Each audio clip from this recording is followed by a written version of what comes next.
हिंद दोस्तों, स्वागत है आपका हमारे YouTube चैनल एग्जाम ट्री पर। हम फिर से हाजिर हैं। एडुटेरिया 7500 GK GS।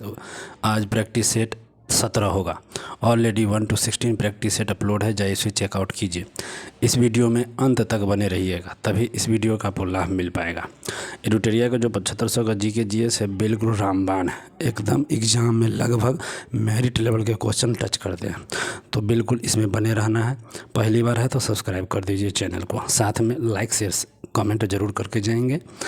और PDF चाहिए तो आप हमारे टेलीग्राम चैनल को ज्वाइन कर लो, लिंक डिस्क्रिप्शन बॉक्स में अवेलेबल छो।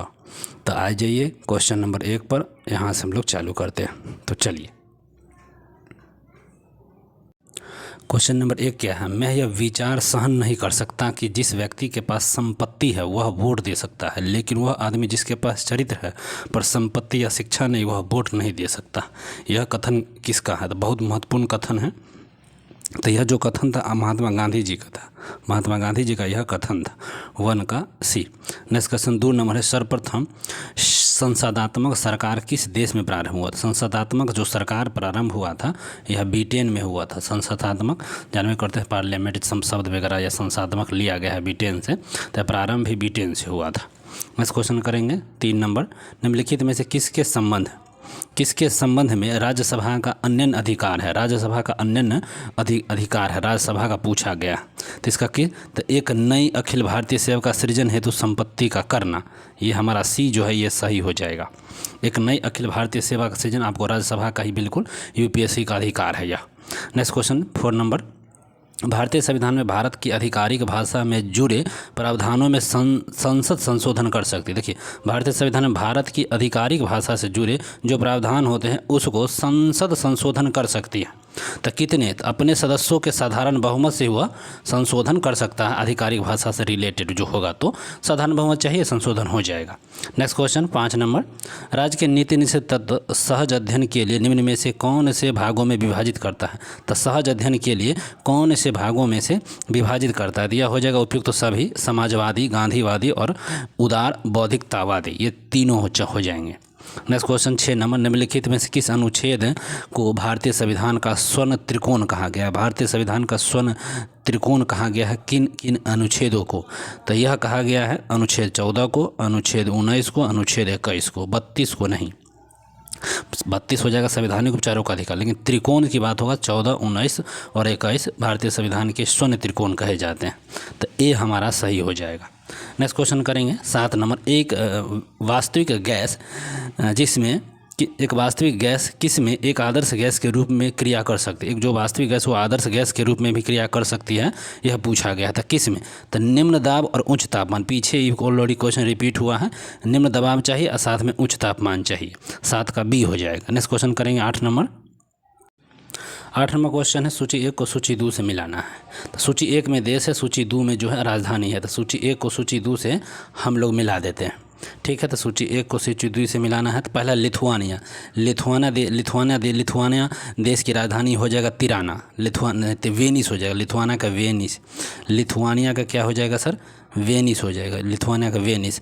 अल्बानिया का तिराना होगा। और माले का क्या हो जाएगा? माले का बमाको। और लिचेस्टीन का हो जाएगा वादूज। तो ये राजधानी हो जाएगा। तो लिथुआनिया का वेनिस हो जाते हैं, अल्बानिया का तिराना हो जाएगा, माले का बमाको होगा और लिचेस्टीन का वादूज हो जाएगा। तो हमारा ये C जो ऑप्शन देख रहे हैं यहाँ पर, ये सही हो जाएगा।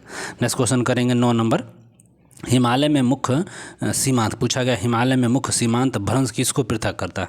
तो जो मुख्य सीमांत भ्रंश है वह किसको पृथक करता है? तो वह पृथक करता है बृहद हिमालय को लघु हिमालय से। बृहद हिमालय को लघु हिमालय से वह पृथक करता है। 9 का A। नेक्स्ट क्वेश्चन है 10। सूर्य के बाद सबसे नज़दीक तारे का प्रकाश पृथ्वी तक आने में लगभग कितना समय लगता है? इसका मतलब प्रॉक्सिमा सेंचुरी 4.2 वर्ष लग जाता है। 4.2 वर्ष लग जाता है। Next question 11। निम्नलिखित में से कौन चंद्रगुप्त विक्रमादित्य की सभा के नवरत्नों में शामिल था? तो नवरत्न चंद्रगुप्त द्वितीय जिसको बोलते हैं विक्रमादित्य, उनमें नवरत्न था। कौन कौन शामिल थे? तो उसमें कौन कौन से शामिल थे? तो धन्वंतरी था, बिल्कुल सही। अमर सिंह भी था और छनपक भी था। आर्यभट्ट थे? नहीं, आर्यभट्ट नहीं थे, ये नहीं होंगे। कालिदास थे? हाँ, ये कालिदास तो होना चाहिए, कालिदास भी होना चाहिए नवरत्न। और चरक थे? नहीं, चरक भी नहीं थे। तो हमारा 1 2 3 और साथ में 1 2 3 और साथ में 5, ये 3 आदमी हो, 4 आदमी हो जाएंगे। लेकिन आर्यभट्ट नहीं थे, चरक तो कनिष्क के समय में थे। नेक्स्ट क्वेश्चन करेंगे 12 नंबर। रॉबर्ट ब्रूस फूट, जिन्होंने भारत में पहली बार पूरा पाषाण उपकरण की खोज किया था। तो रॉबर्ट ब्रूस फूट है जो पूरा पाषाण खोज सर्वप्रथम किया था। तो वो पूछ जाना था, उसमें भू वैज्ञानिक भी थे वो साथ में, और पुरातत्वविद थे, दोनों थे वो। कौन? तो रॉबर्ट ब्रूस फूट, पूरा पाषाण काल के खोजकर्ता। Next question 13 गैरिक मृतभांड। गैरिक मृतभांड, ध्यान रखिए, गैरिक मृतभांड का नामकरण कहाँ हुआ है? गैरिक मृतभांड का नामकरण जो हुआ है यह हस्तिनापुर में हुआ है। नेक्स्ट क्वेश्चन करेंगे 14 दिल्ली का वह कौन सा सुल्तान था जिसने लोक कल्याणकारी विभाग की स्थापना किया था? सुल्तान पूछ दिया है। और लोक कल्याण विभाग की स्थापना फिरोज शाह तुगलक के समय में दास की संख्या भी अधिक था। नेक्स्ट क्वेश्चन करेंगे 1544 में शेरशाह ने मालदेव को हराकर कौन? शेरशाह 1544 में किस पर अधिकार कर लिया था? तो 1544 में मालदेव को हराकर जोधपुर पर, राजस्थान के जोधपुर को अधिकार कर लिया था। नेक्स्ट क्वेश्चन करेंगे मुगल सिंहासन पर राजगीर के सत्तासीन होने के अवसर पर दरबार का दृश्य किस चित्रकार ने चित्रित किया था? तो मुगल सिंहासन पर जहांगीर के सत्ताहीन होने के अवसर पर दरबार का दृश्य किस चित्रकार ने चित्रित किया था? तो वह चित्रकार कौन सा हो जाएंगे? तो अबुल हसन ने जहांगीर, याद रखेंगे। नेक्स्ट क्वेश्चन हो जाएगा 17 मध्यकालीन इतिहास में किस राजवंश ने महिलाओं को उच्च पदों पर नियुक्त किया था? तो महिलाओं को उच्च पदों पर नियुक्त करने वाला कौन सा था? तो वह आपका हो जाएगा ये चालुक्य शासक था। सॉरी, हम शासक देख रहे थे, चालुक्य शासक था जो महिलाओं को उच्च पद पर नियुक्त किया था। नेक्स्ट क्वेश्चन करेंगे 18 भारत के संविधान सभा की अंतिम बैठक हुआ था जो कब हुआ था? तो 26 नवंबर 1949 को अंतिम बैठक हुआ। पहला जो हुआ था 9 दिसंबर 1946 को। तो अंतिम बैठक जो हुआ था, अंतिम बैठक की सही तिथि पूछा, लेकिन 24 जनवरी 1950 भी कहीं कहीं लेता है शायद। 26 जनवरी 1950 अंतिम बैठक तो लागू हुआ था ना? नहीं, 24 जनवरी ही होगा शायद, देख लीजिए क्रॉस चेक। 24 जनवरी हमारे हिसाब से होना चाहिए, इसका आंसर गलत है इस हमारे बुक में। नेक्स्ट क्वेश्चन करेंगे 19 नंबर। लोकसभा में केंद्रीय शासित क्षेत्रों का सर्वाधिक प्रतिनिधित्व हो सकता है? तो लोकसभा में केंद्र शासित प्रदेशों का सर्वाधिक प्रतिनिधित्व कितना हो सकता है? तो कितना हो सकता है सो बता दीजिए। यह 20 हो सकता है, 20 सर्वाधिक। नेक्स्ट क्वेश्चन करेंगे 20 नंबर। निम्नलिखित करों टैक्स में कौन सा कर ग्राम पंचायतों के द्वारा लिया जाता है? ग्राम पंचायत के द्वारा लिया जाने वाला कर स्थानीय मेलों पर कर जो होता है ना, ग्राम पंचायतों पर लिया जाता है। ग्राम पंचायत व स्थानीय मेलों का कर लिया जाता है। नेक्स्ट क्वेश्चन करते हैं 21 नंबर। महात्मा गांधी ने खिलाफत आंदोलन का समर्थन क्यों किया था? तो महात्मा गांधी ने खिलाफत आंदोलन का जो समर्थन किया था, गांधी जी ने अंग्रेजों के खिलाफ अपने आंदोलन में भारतीय मुसलमानों का सहयोग प्राप्त करने के लिए खिलाफत आंदोलन का समर्थन किया गया था उनके द्वारा। नेक्स्ट क्वेश्चन करेंगे 22 नंबर। 18वीं शताब्दी में निम्न में से कौन से तांबे और पीतल उद्योग के लिए प्रसिद्ध था? तो तांबे और पीतल के लिए उद्योग जो था, सबसे अधिक जो उद्योग चल रहा था वह बनारस, आगरा और लखनऊ। तांबे पीतल के लिए उद्योग था बनारस, आगरा और लखनऊ, ये तीनों क्षेत्र जो थे ये टॉप थे। नेक्स्ट क्वेश्चन हो जाएगा कांग्रेस अधिवेशन में वंदे भारत गाने वाली पहली महिला कौन थी? तो जो कांग्रेस का अधिवेशन हुआ तो उसमें प्रथम महिला मुस्लिम शासिका माने मुस्लिम महिला जो थी वह वंदे मातरम गाई थी। उसका क्या नाम है? तो उसका नाम था रेहाना तैयब जी थे, वही गाए थे। ठीक है ना, रेहाना तैयब जी। नेक्स्ट क्वेश्चन की बात करेंगे 24। निम्न में से कौन सा हैदराबाद के निजाम का एक अर्धसैनिक बल था? तो अर्धसैनिक बल हैदराबाद के निजाम का कौन था? तो रजाकार जो था हैदराबाद के निजाम का एक अर्धसैनिक बल था, रजाकर। नेक्स्ट क्वेश्चन करेंगे 25 नंबर हम लोग। निम्नलिखित में से किस लड़ाई ने अवध के नवाब को ईस्ट इंडिया कंपनी पर निर्भर किया था? तो ईस्ट इंडिया कंपनी पर जो निर्भर कर दिया गया था, कौन सी लड़ाई था जो ईस्ट इंडिया कंपनी पर निर्भर हो गया था? तो बक्सर की जो लड़ाई थी ना, यही कर दिया गया था। बक्सर की लड़ाई के तहत ऐसा हुआ था। Next question 26 number. साबुन से ग्रीस को किस विधि द्वारा अलग करते हैं? साबुन को ग्रीस से आप कौन सी विधि के द्वारा अलग कीजिएगा? तो कौन सी विधि हो जाएगा साबुन से ग्रीस अलग करने का? तो पाइसीकरण की जो विधि होती है यही है जो साबुन को ग्रीस से आप अलग कर सकते हैं। नेक्स्ट क्वेश्चन करेंगे 27। निम्नलिखित में से विद्युत चुम्बकीय विकिरणों में से किसकी ऊर्जा अधिकतम होती है? तो विद्युत चुम्बकीय विकिरण में से अधिकतम ऊर्जा पूछा गया है वह किसकी होती है? तो वह आपका हो जाएगा गामा किरण की जो ऊर्जा होती है ये अधिकतम होती है।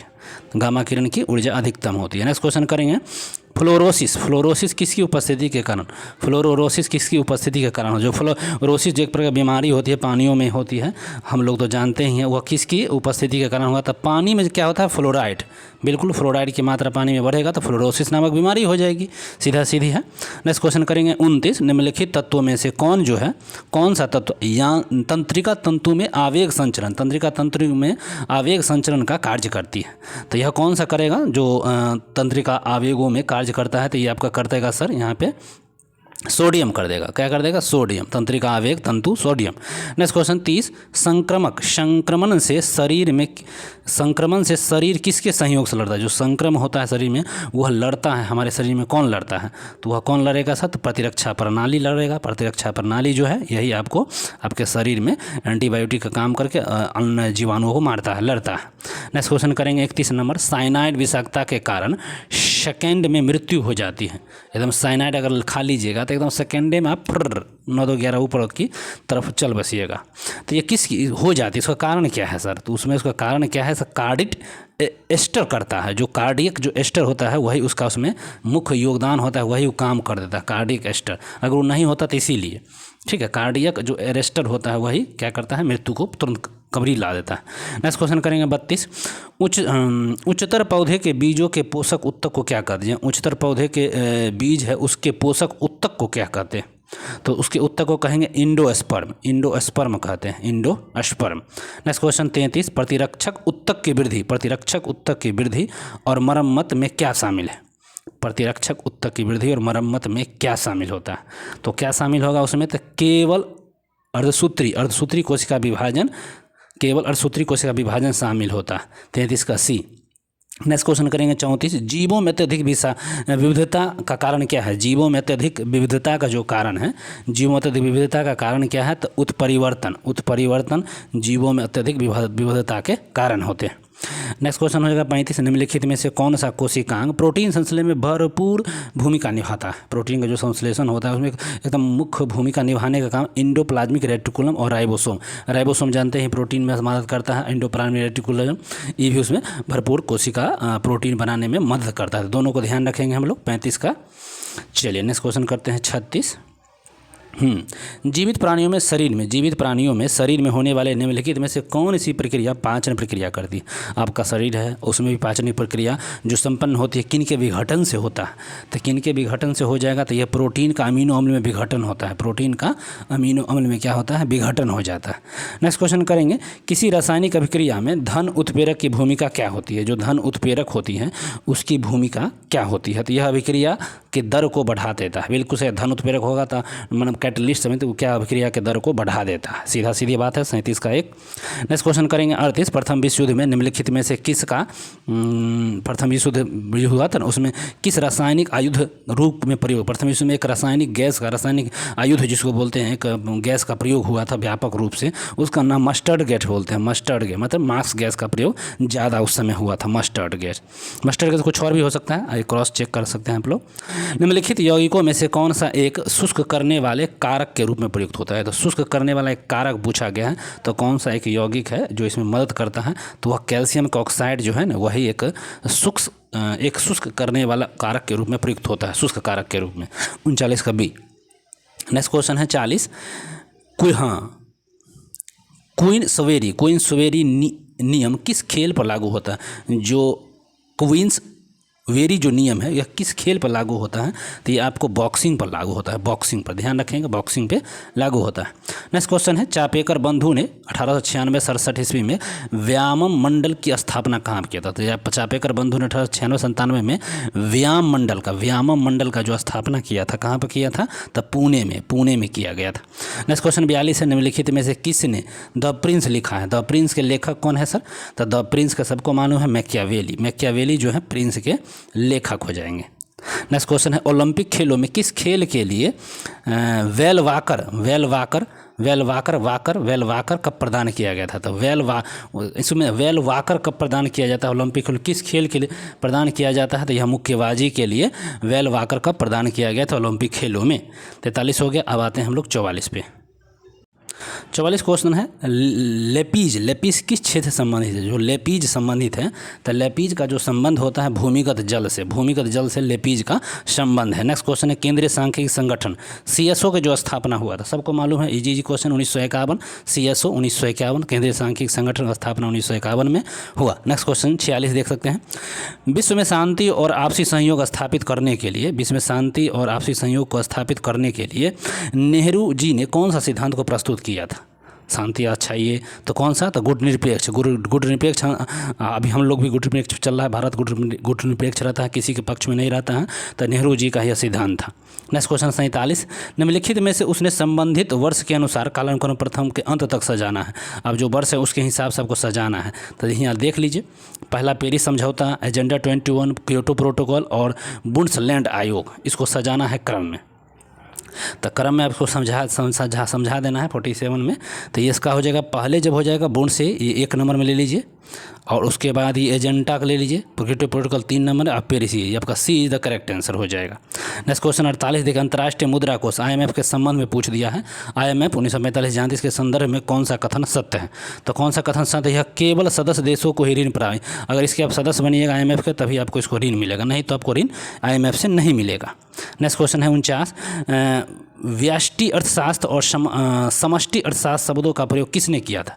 तो व्यष्टि अर्थशास्त्र और समष्टि अर्थशास्त्र के शब्दों का प्रयोग करने वाला J.M. कीन्स। और इस वीडियो का अंतिम और लास्ट क्वेश्चन है, बैंकों को अपने रोकर शेष और कुल परिसंपत्ति के मध्य एक निश्चित अनुपात रखना होता है। जो भी रोकर है उसमें एक अनुपातिक फिक्स अनुपातिक प्रक्रिया को अपनाया जाता है, उसको रखना पड़ता है। उसको हम क्या कहते हैं? तो उसको हम कहते हैं सर SLR आई मीन सावेधिक सरल अनुपात बोलते हैं। तो बस इतना ही तक था 50 क्वेश्चन। वीडियो कैसा लगा? अच्छा लगा तो बिल्कुल लाइक, सब्सक्राइब, शेयर जरूर करें। फिर मिलेंगे हम लोग अगले सेट में, तब तक पढ़ते रहिए। Bye bye.